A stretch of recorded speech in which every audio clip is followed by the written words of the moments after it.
phenomenon of pairing pigeons during a full moon has often been mentioned with a smile in the pigeon sport community, appearing almost like a fairy tale to those unaware of its intricacies. Years ago, a friend pointed out to me that I consistently paired my pigeons during a full moon, attributing my success in breeding high-quality pigeons to this practice. At that time, I had never heard of the full moon theory, but I listened to the seasoned enthusiasts who discussed it. They explained that coupling pigeons precisely during a full moon would result in superior offspring compared to other times. Through my investigation of this theory, I have discovered the following details. When we pair our pigeons during a full moon and take into account the time it takes for the eggs to be laid and hatch, we arrive at the exact moment when the young hatch from their eggs. Interestingly, this aligns with the subsequent full moon and the timing for coupling during that phase. The philosophy behind the full moon mating theory suggests that the young pigeons in the nest benefit most from the intensified rays of the sun reflected by the full moon. This continues for approximately 13 days until the next new moon. One might dismiss this as a myth, but I have examined my breeding records and compared the outcomes of pairings during full moon periods with those during other times. Consequently, I have developed a preference for coupling during full moons. Thus, there is a kernel of truth in this theory. But what role does the full moon actually play? During the period surrounding a full moon, there is often stable weather with ample sunshine. It is widely known that young animals require sunlight for proper development, and it certainly doesn't hurt if the loft is bathed in abundant sunlight during the first 14 days of a young pigeon's life. Moreover, in the pigeon sport, it is recognized that pigeons rely on sunlight for orientation. Could it be that these factors work together harmoniously? It is established that there is indeed a certain relationship between the orientation ability of homing pigeons and sunlight. Homing pigeons, migratory birds, certain salmon, and butterfly species share the common trait of possessing orientation skills. Whether or not they possess this ability largely depends on whether Mother Nature has bestowed it upon them. Similar to how a pigeon's body grows each day until it is ready to be weaned, the organ responsible for orientation skills also develops during the same period. This holds true for racing pigeons, migratory birds, and certain butterfly species like the monarch butterfly. However, there is one exception. Pigeon fanciers are the only ones who interfere in the development of the orientation ability. In fact, they determine what a young pigeon receives from Mother Nature to foster its orientation skills, or whether it receives anything at all. In the open air, the timing of pairing chosen by pigeon fanciers is usually different, as it is dictated by Mother Nature and the parent birds. One can observe this when various bird species simultaneously hatch in nests. Is this mere chance? Nonetheless, there are certain caveats.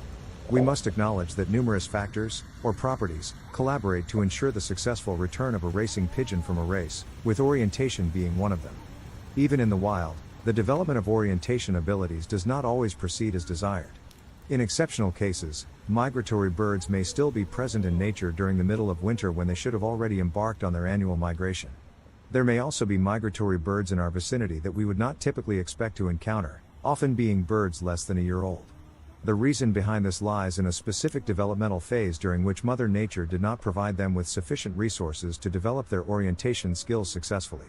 In the past few decades, pigeon fanciers have also contributed to such deviations due to trends in widowhood, darkening techniques, tight and inflexible flight schedules, and the desire of every fancier to become a champion someday. A quick look at the statistics reveals that 30 years ago, half as many pigeon fanciers bred twice as many youngsters compared to the current scenario. Why do we engage in such practices?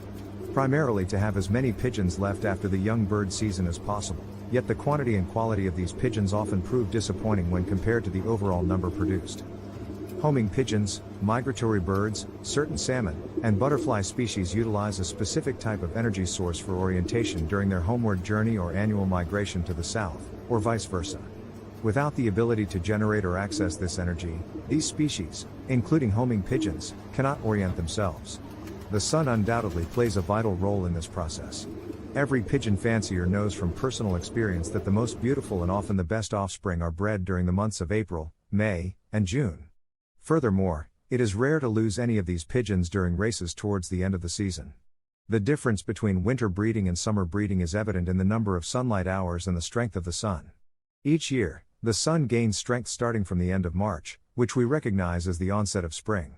The timing when the sun begins to strengthen is determined by the preceding full moon before the 21st of March. From that moment onwards, the sun progressively provides young pigeons with the necessary building blocks for developing their orientation skills. On the contrary, Young pigeons born before the date receive a proportionally lesser amount of these building blocks. It might be wise to adjust future coupling dates accordingly. Young pigeons, whose parents are paired in mid-February, always reap optimal benefits from the favorable conditions that Mother Nature offers them during their growth phase.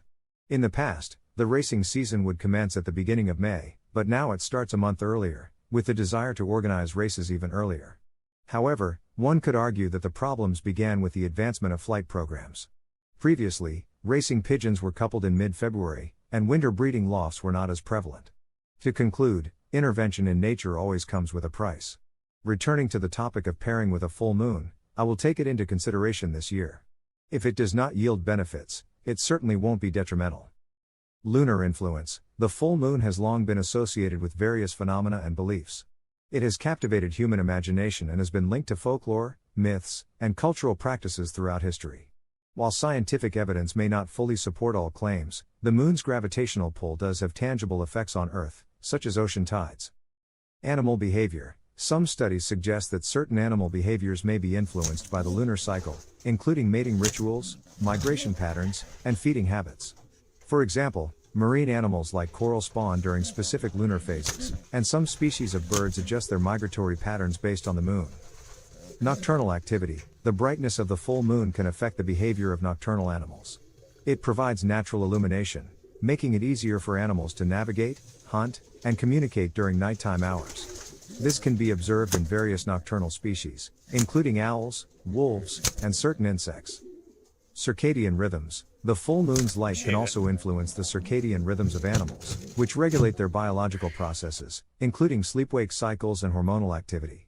Some studies suggest that certain animals, such as rodents and primates, may experience disrupted sleep patterns during full moon nights. Reproduction and breeding. In some species, lunar cycles are believed to synchronize with reproductive processes. For instance, certain marine organisms time their spawning activities with the lunar phases to optimize fertilization success. However, the extent to which the full moon directly affects reproduction in different animal species is still an area of scientific inquiry. It is important to note that while these observations and associations exist, the full moon's influence on specific animal behaviors and reproduction can vary widely across different species. Furthermore, scientific research in this field is ongoing, and our understanding of the full moon's effects continues to evolve. Overall, the full moon holds a place of intrigue and fascination in many aspects of life, including the natural world and cultural beliefs. Whether its influence on pigeon breeding and racing is scientifically proven or simply based on anecdotal evidence within the pigeon sport community remains a topic for further exploration and individual interpretation. A comprehensive guide to early year racing pigeon breeding. Introduction. Racing pigeon breeding is both an art and a science, requiring meticulous planning, deep knowledge of genetics, and an unwavering commitment to the welfare of the birds. Early year breeding offers several advantages, such as producing young birds that are physically mature by the racing season. This guide covers the entire process, from pairing pigeons to feeding and rearing chicks until they leave the nest, based on over 20 years of experience in the field. The importance of early year breeding. Breeding pigeons early in the year, typically from January through February, allows young birds to grow during the mild spring weather. This timing ensures that they reach optimal fitness and maturity by the racing season. Additionally, early breeding provides ample time to evaluate the young birds, identify potential racers, and prepare them for training. Preparing for breeding season. Selecting the breeding stock. The foundation of successful breeding lies in the quality of the breeding stock. Select pigeons that have demonstrated outstanding performance in racing or have a lineage of proven racers. Key factors to consider include physical attributes. Look for strong muscles, robust wings, and a well-balanced body. Health. Ensure both birds are in excellent health, free from diseases or parasites. Temperament. Opt for birds with a calm and confident disposition, as these traits often translate to better racers. Health check and pre-breeding preparation. Before pairing, subject both male and female pigeons to a thorough health check. Consult a veterinarian to rule out infections or underlying health issues. Administer necessary vaccinations and deworming treatments. Provide a balanced diet rich in vitamins and minerals to boost their vitality. Setting up the breeding loft. A well-organized loft is essential for successful breeding. Each pair should have its own nesting box to minimize stress and competition. Ensure the loft is clean, well ventilated, and free from drafts. Provide nesting materials such as straw, pine needles, or shredded paper. Pairing pigeons. Natural pairing versus controlled pairing. Natural pairing, allowing pigeons to choose their mates naturally, can result in stronger bonds and more attentive parenting. However, it may not always align with your genetic goals. Controlled pairing, manually selecting pairs based on desired traits, ensures better control over the offspring's characteristics. Introduce the chosen pair to a neutral mating pen for a few days to help them bond. Monitoring pairing progress. Observe the pair to ensure compatibility. Signs of a successful pairing include mutual grooming, cooing, and nest building. If the pair does not bond after several days, consider repairing them with different partners. Egg laying and incubation. Timeline and egg handling. Female pigeons typically lay 2 eggs within 10 days of pairing. Mark each egg with a pencil to track their laying order. If breeding multiple pairs, consider replacing the eggs with dummy eggs temporarily to synchronize hatching times for fostering purposes. Incubation process. Both parents share incubation duties, which last about 18 days. Ensure the nesting area is quiet and undisturbed. Monitor the eggs daily for any signs of damage or infertility. Candling the eggs around day 7 can help confirm viability. Feeding breeding pairs. Nutritional requirements. During breeding, pigeons require a diet rich in protein, calcium, and essential vitamins to support egg production and chick development. A typical diet includes high-quality grains like corn, peas, and wheat. Protein supplements such as legumes or commercially prepared breeding pellets. Grit and oyster shell for calcium. Multivitamin supplements in the water. Provide fresh water daily and avoid sudden dietary changes, which can disrupt digestion. Hatching and rearing chicks. Hatching process. Chicks usually hatch within 17 to 19 days. Ensure the parents have access to ample food and water during this period. Do not interfere excessively with the nest, as this can stress the parents. First days of life. Newly hatched chicks are entirely dependent on their parents for warmth and nutrition. The parents feed them crop milk, a nutrient-rich secretion, during the first week. Ensure the breeding pairs are well fed to produce sufficient crop milk. Monitoring chick growth. Chick growth can be divided into distinct phases. Week 1, chicks are blind and covered in down. They should be gaining weight daily. Week 2 to 3, eyes open, and pin feathers begin to emerge. Provide additional protein in the parent's diet to support feather development. Week 4, chicks start to resemble adult pigeons. At this stage, they may begin exploring the nest. Weigh the chicks regularly to track their development. Any significant deviations may indicate health issues that require intervention. Feeding the chicks. Transitioning to solid food. Around 3 weeks of age, chicks begin pecking at solid food. Scatter small grains or softened pellets near the nest to encourage self-feeding. Continue to monitor their progress and ensure they are eating adequately. Supplemental feeding. If the parents struggle to feed the chicks adequately, consider hand feeding with a syringe and a specialized formula. This ensures the chicks receive sufficient nutrition without overburdening the parents. Weaning and leaving the nest. Weaning process. By 4 to 5 weeks of age, most chicks are ready to leave the nest. Gradually separate them from the parents to encourage independence. Provide a dedicated weaning area with access to food, water, and perches. Training and socialization. During the weaning phase, introduce basic training exercises, such as short flights within a confined space. Socialize the young birds by allowing them to interact with peers. This helps build confidence and prepares them for more advanced training. Conclusion. Breeding racing pigeons early in the year is a rewarding endeavor that requires careful planning and attention to detail. From selecting the right pairs to ensuring proper nutrition and care, every step contributes to the development of strong, healthy racers. By following the guidelines outlined in this report, breeders can maximize their chances of success and produce a new generation of champions ready to take on the racing season.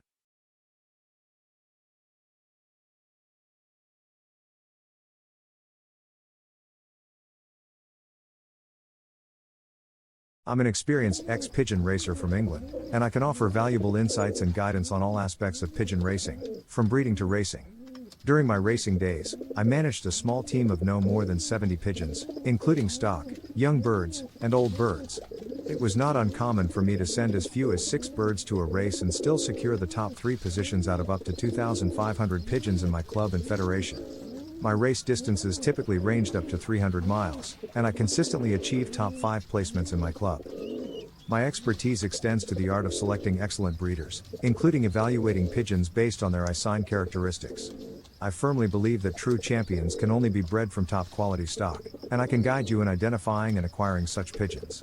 I understand that many pigeons for sale are advertised based on their lineage or pedigree, but I emphasize the importance of assessing the bird itself rather than relying solely on paperwork. As part of my offer, I invite you to share photos of your pigeons, including their eye sign and wing characteristics. I'll provide you with free advice on racing and breeding based on my extensive experience and knowledge. Additionally, I will share auction links to high-quality breeding birds that have the potential to produce winners in your loft. Here's what you can expect to receive from me. A comprehensive Word document containing valuable insights and strategies for successful pigeon racing, including specific racing methods for both old and young birds, as well as general advice. Private YouTube videos sent to your email, covering various aspects of pigeon racing, from breeding to race preparation. Detailed recommendations on supplements and additives to add to your pigeon's drinking water, with scientific evidence supporting their effectiveness. Similar products are used by professional athletes and racehorses to enhance performance. Assurance that your pigeons will race home faster, provided that you have quality birds to begin with. While I can provide guidance, it's essential to start with pigeons of good genetic quality. Guidance on feeding schedules and methods, tailored from Sunday to Saturday, to optimize your pigeon's performance. The understanding that there are no big secrets or magical products that guarantee success in pigeon racing. Instead, success hinges on developing a racing system that suits your loft and pigeons. I'm committed to providing full support even after you receive this information, as I want to see you succeed in pigeon racing. Feel free to reach out if you have any questions or need further assistance. Remember, the key to winning in pigeon racing lies in knowledge, dedication, and continuous improvement.